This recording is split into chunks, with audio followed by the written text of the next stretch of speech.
He had it all: fame, wealth, and the love of fans. But then, everything changed.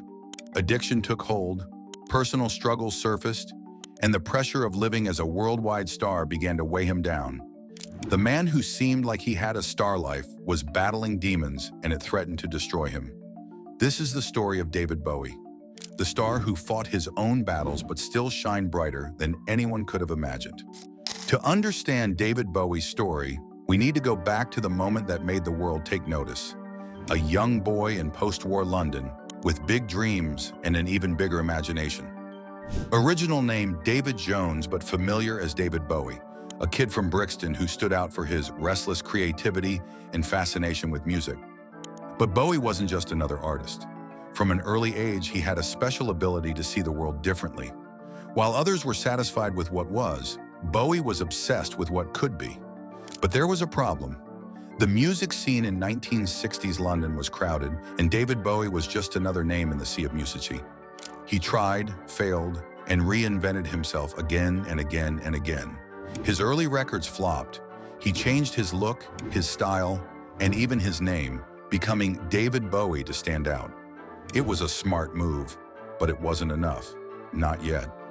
Then in 1969, everything changed. Bowie released Space Oddity, a song that captured the world. The world hadn't heard anything like it.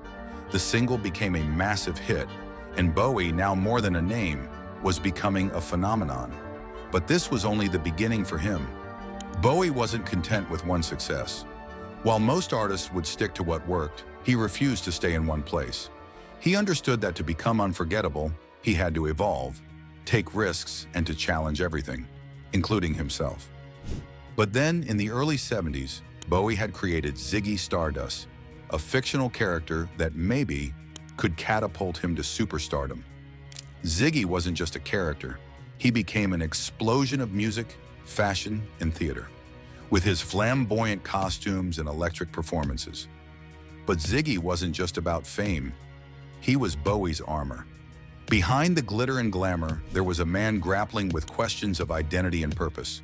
Bowie had created a persona so powerful it threatened to overshadow the man himself. David Bowie's rise to fame was fast and extraordinary, but as he became more famous, the pressure started to show. The fame he wanted came with problems, a lot of problems, and the question was, could David Bowie keep control of the life he had always wished for, or was it a one-time wonder? This is where the story starts to shift. Because while Bowie entertained audiences around the world, his inner struggles were growing harder to hide. David Bowie had become a global sensation, a star who seemed unstoppable. But as his fame grew, so did the weight he carried. Behind the fortune and fame, there was a man struggling to keep himself together.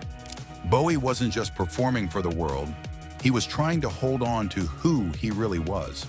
The 1970s were the height of Bowie's success, but they were also some of his darkest years. He had thrown himself completely into his work, creating one iconic album after another. From the rise and fall of Ziggy Stardust and the Spiders from Mars to Aladdin Sane and Diamond Dogs, his creativity seemed endless. But with that creativity came intense pressure. Bowie's life was a life of tours, recording sessions, and media appearances. But there was a cost to it. Bowie turned to drugs, particularly cocaine, not just to keep up with the pace, but to escape the pressure. His addiction got worse during his time in Los Angeles, a city where fame and luxury often came together. Bowie himself later admitted he was barely eating, surviving on red peppers, milk, and an endless supply of cocaine. The result? A version of himself that was fragile and paranoid, far from the confident star the world saw on stage. The personas he created, like Ziggy Stardust and the Thin White Duke, became more than just characters. They became masks. Bowie was losing himself in his own creations. The Thin White Duke, another character, symbolized this struggle. While the character showed confidence and control, Bowie himself was battling paranoia and isolation. He had a hard time, but Bowie wasn't just fighting addiction. He was struggling with his identity. Fame had given him the platform to explore who he was, but it also made him feel trapped. The world expected him to always be something new, something shocking. Bowie once said, "I felt like I had to live up to the characters I was creating, even when I wasn't sure who I really was anymore."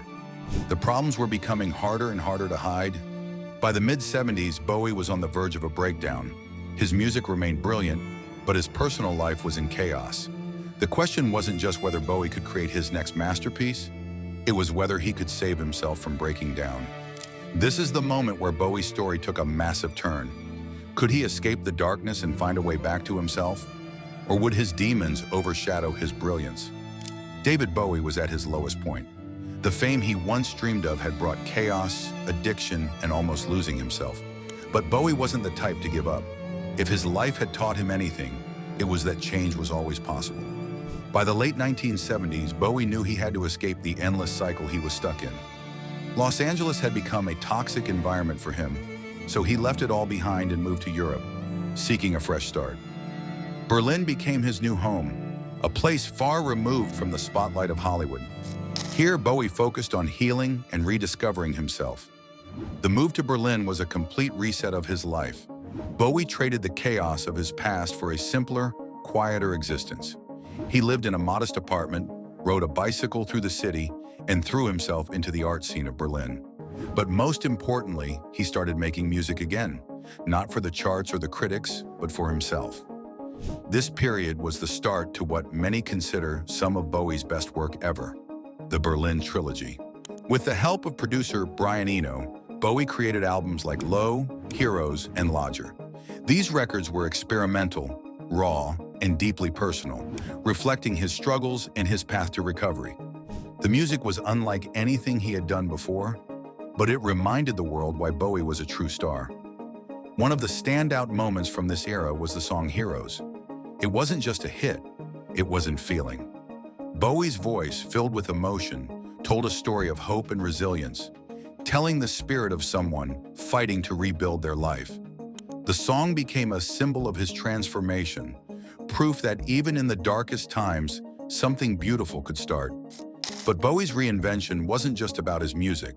He also started taking care of his health, distancing himself from the heavy drug use that had dominated his life in Los Angeles. The clarity he found in Berlin allowed him to reconnect with the world around him and with himself. Bowie later said, "Berlin was a time when I redefined who I was. I was no longer trying to escape. I was trying to create."